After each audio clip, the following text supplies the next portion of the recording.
Mayuresh Joshi, who's now joining in on Zaggle.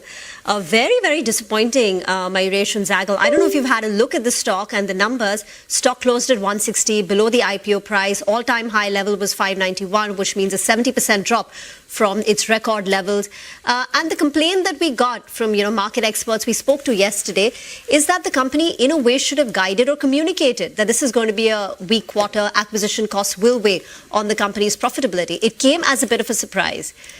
What is your view of Zaggle and what's transpired, and where does it go from this level of 160? Morning, Rima. No, two things.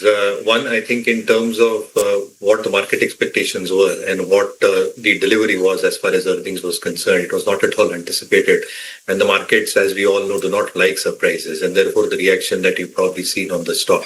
Obviously, I think the expectations in terms of how these synergies will play out over a longer period of time, and the core business expected to continue on a steady state basis will happen. But I think it's now going to take some time, as the management has probably put forth.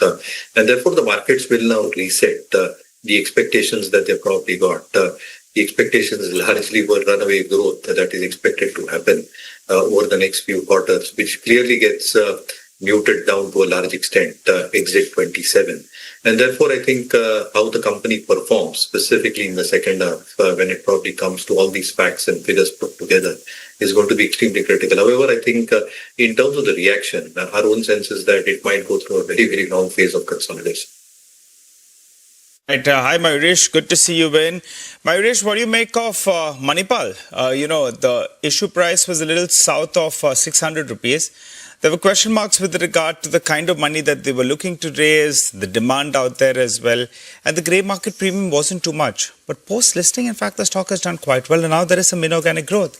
They are buying Kinder Women's, a hospital and fertility center for around 130 crores. What's your view on the stock? There was an argument that it wasn't cheap, but a stock that wasn't cheap actually has rallied post its IPO. Morning, Nigel. Yes, and I think it's remaining expensive in that sense. Having said that, I think the kind of numbers that Manipal has probably posted so far, I think has been very, very encouraging. But I think if you probably look at a large part of the peer group itself, I think the numbers have been very, very steady state. Apollo Hospitals reported a very decent set of numbers, in my opinion. Max had a very steady show. Again, I think one of the outliers within the space has been Yatharth Hospitals, which has probably delivered very strong returns so far.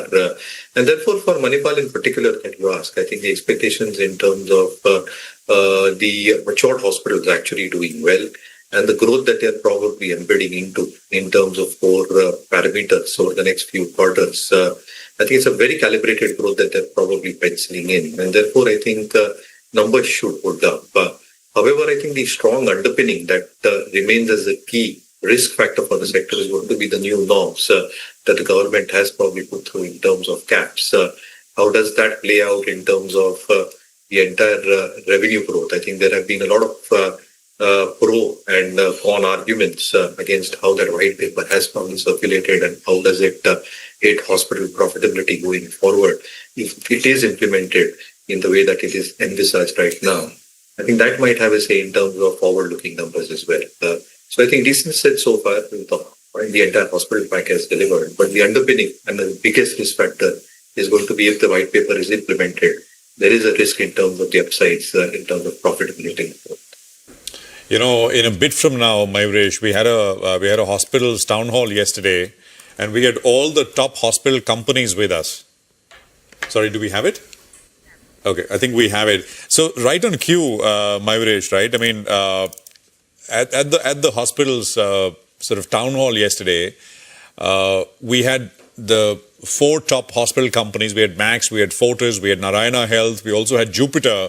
Mayuresh Joshi is still with us, and we are in conversation with him as far as markets are concerned.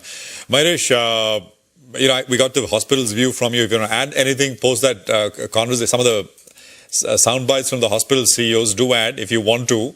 Otherwise, talk to us a little bit about, the other stories, right? I don't know if you've looked at the Paytm transaction, which is afoot.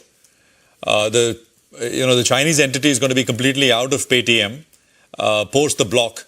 I mean, if you want to talk about that or anything else on your mind. So, Prashant, I think Again, I think the entire FDR story that is expected to play out is obviously creating a huge impact in terms of all these fintech aggregators. And Paytm has done well. So I think anybody holding Paytm should hold the stock. But in our opinion, I think the broader universe, as far as this earnings season was concerned, has delivered some stellar set of numbers. Mid caps in terms of profitable growth, leaving aside oil marketing companies in excess of 25%, small caps in excess of 30%. And therefore, I think a Durandara dialogue that probably comes through as far as the broader market universe is concerned. Hosla Rakho, Indan Bharo or Badla Lo. That's what I think the mid and small cap universe has done. Two stocks that probably come out on the radar. One, I think Usha Martin is something that is still an actionable idea as far as MarketSmith India is concerned. Outstanding set of numbers in terms of the wire rope volumes. The steel prices volatility has been well taken care of. And the reported EBITDA per ton that Usha Martin reported was one of the highest in this quarter. And to top that up, I think the cash balance has actually gone up around 475 crores, from 330 crores a quarter back. So I think they are probably throwing out a lot of cash as we speak. The volumes expected to hold out, with Europe contributing 27%, 15% from the Middle East, expected to probably boost the overall operating leverage. The other area, I think, is obviously the power ancillary space, and Skipper out of that is something which is an actionable at MarketSmith India as far as ratings and rankings are concerned. Very strong order book. They've delivered a very strong top line. EBITDA margins have remained very, very resilient. Power Grid expected to up their capex. The expectations in terms of transmission lines, transformers, expected to go multifold as we speak. And again, they're in the right areas as far as the HVDC segment is concerned, catering to not just the infrastructure segment, but they've also got a very small polymer segment as well, where margins are expected to probably inch a tiny bit higher. So I think everything's holding up for the broader market. I think these couple of stocks remain actionable at MarketSmith. All right, got that. Thanks a lot, Mayuresh, for giving us those ideas. Usha Martin, Skipper as well.